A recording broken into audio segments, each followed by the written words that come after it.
Hello, probably you are watching this video while you are locked down in your own home, but less than 2 months ago, still very few people took the coronavirus threat seriously. In today's video, we will see the 3 psychological reasons why that happened. We will understand why most people remained blind towards the threat until the very last minute. But first, let's quickly remember those fantastically strange days in which most of us put our heads in the sand and either downplayed or completely ignored the approaching COVID-19 pandemic. January the 24th, the Chinese dictator realizes that COVID-19 is so serious that overnight he decides to place under quarantine a huge chunk of his territory and population. All of a sudden, 60 million people are forced to stay inside their apartments. It's the first time in history that a country has done something so drastic to try to control an epidemic. And it wasn't a secret, although the Chinese dictatorship tried to hide it at the beginning. When they went into lockdown, the news broke to the world, and we all watch it in real time from our Western world living rooms. High-towered cities transform into ghost towns. Entire hospitals being built out of empty parking lots in a record 2 weeks. Squads of military medics flown into the affected areas to help in the overloaded emergency rooms.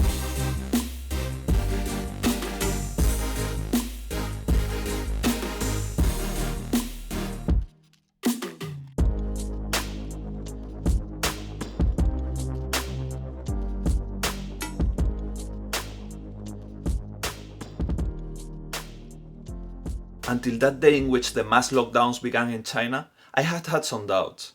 Maybe this coronavirus wasn't that serious. Maybe it was just like SARS or MERS or any other of those epidemic scares that in the end hadn't amounted to much. But when I saw China, the ruthless dictatorship, taking such a draconian measure, well, then there was no room for doubt anymore.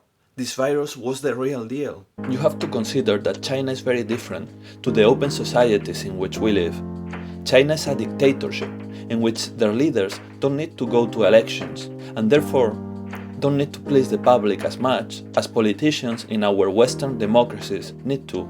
In fact, during the 70 years that their dictatorship has lasted, they have proven once and again how little they care about the individual lives of their people. Need to build a new dam, but that would destroy the homes of 1 million of your people because of the flooding. Come on, don't be a sissy. Let's build that dam. That is China's no-qualms style of running a country. So yes, when China means "I don't care about my people, I just care about my economy," took a measure that damaged its own economy, that meant that the new virus was really dangerous. And anybody who knows how the red tyranny behaves should have made this logical connection. So what happened in the rest of the world while China was taking these unprecedented measures? Well, this happened. Should they panic? No, Americans do not need to panic. What I would suggest, however, is that Americans take this as a wake-up call for seasonal flu. Flu is a much bigger deal. There's an important context we need to keep this in, and that is that the flu is more deadly. There's a lot of fear over this coronavirus. You know, the flu is already widespread in the U.S., and it really is much more deadly. Coronavirus is not going to cause a major issue in the United States. And there are only 12 confirmed cases of coronavirus here in the States. The risk is low. The risk, however, for the flu is through the roof. Health warning from doctors why they say people should be more worried about the flu than the coronavirus. Half the people in America do not get a flu shot, and the flu right now is far deadlier. So if you're freaked out at all about the coronavirus, you should be more concerned about the flu. For a whole month after it was obvious that COVID-19 was a serious threat, our media kept downplaying it. But what about our leaders, our politicians? Well, they were even worse. Spain, March the 8th, a whole month after the first case was detected inside its territory, Spain's Prime Minister decides to authorize massive pro-feminist demonstrations in the main cities of the country. Demonstrations that benefit its own political agenda. Only 4 days later, the epidemic has spread so badly that the Prime Minister has to declare a nationwide state of emergency and lockdown that still lasts till this day. Over the following weeks of a terrible hospital overload in Spain, the demonstrations would be considered to be one of the key moments that had accelerated the spread of the disease. France, March the 15th. Against the backdrop of a surge in coronavirus cases, President Emmanuel Macron decides to go on with the municipal elections, an election in which the polls predict Macron's political party will be a beneficiary. Only one day after the election, the situation is so bad that Macron has to announce a nationwide lockdown. Again, over the following weeks of hospital overload in France, that nationwide election would be considered to be one of the key moments that had accelerated the spread of the disease. United Kingdom, 10th to 13th of March. Prime Minister Boris Johnson is still in downplay mode and allows the celebration of the massive 4-day-long Cheltenham Racing Festival, an event that attracts 250,000 people who stand up in close proximity. As in the previous cases, the situation gets so bad that Britain will eventually need to go into lockdown too. And again, the Cheltenham Festival will end up being a big contributor to the UK becoming one of the Western countries most affected by the coronavirus. So as you can see, the denial was widespread. And as you can see, it wasn't a left-wing or a right-wing thing. The same denial happened across the whole political spectrum. Left-wing governments like in Spain, right-wing governments like in the UK, or even centrist ones like in France. So why so many people didn't manage to see what was evident? Well, there are 3 psychological reasons that came together here. Let's dive into them. We humans, every one of us, hide a small control freak inside. Well, for some of us, maybe it's a big one. We strive to feel safe on a physical level, by controlling our home and our immediate physical environment, but also on an intellectual level, by thinking that we understand the world we live in, and by thinking that that world will stay and work the same as it's been working till now. So when a new situation threatens our sense of control, we can become numb to that new reality and behave as if it wasn't real. Whenever something significantly changes our world, we all go through something called adjustment process. But not everybody goes through the adjustment process at the same speed. Some people go through it faster and some require more time. That longer adjustment process, that resistance to change your default views on the world, is what's called cognitive inertia. And we all have it to some extent. Cognitive inertia can make us disbelieve that change is coming until it is painfully obvious, or sometimes until it is too late. One famous and sad example is the rise of the Nazis in Germany. People just couldn't think that things would get that bad. No matter how many new evidence piled up about Hitler's complete lack of limits, many people didn't stop to think, hey, we are entering a new paradigm here.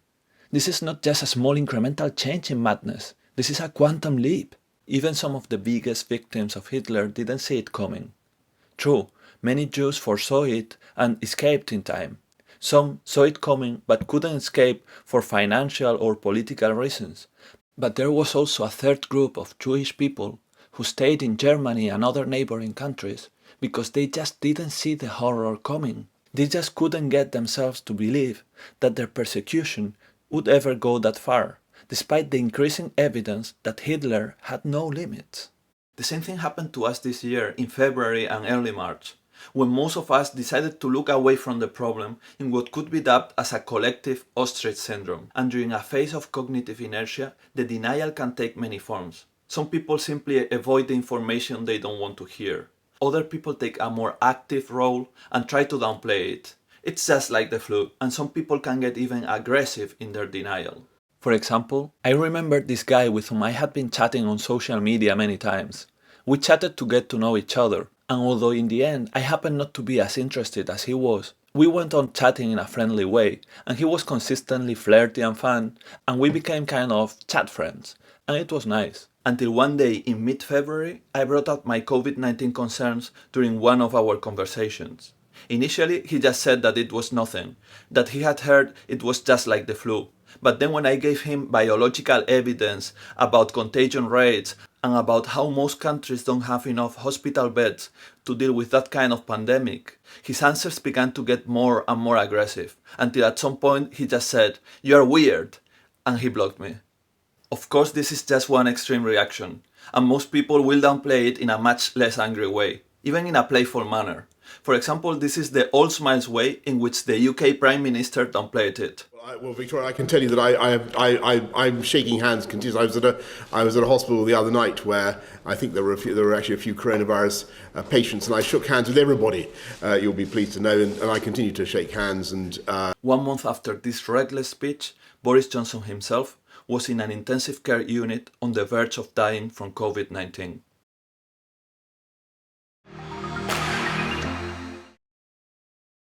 I already made an entire video about this fascinating mind glitch, so I won't go into the details again. I will just summarize the main takeaway from that video. By the way, if you want to watch that previous video, you can click on the card that should be appearing up here right now. So here's the summary about the exponential glitch. Human brains are not wired to understand exponential growth. Exponential growth is counterintuitive. That's why when the coronavirus was growing exponentially in February, we didn't manage to grasp what was really happening. There is a big misconception about exponential growth. People think that exponential is something that grows very fast. But that's not true.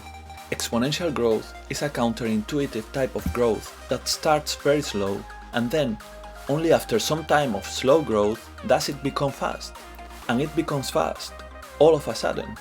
So the slow growth in coronavirus cases during February fooled journalists, politicians, even many doctors and health officials who didn't have a strong background in mathematics into thinking that it wasn't going to get that bad, since it was starting so small. Then, before they knew it, what had started small became out of control almost overnight. That's why we have seen the same pattern in nearly every country.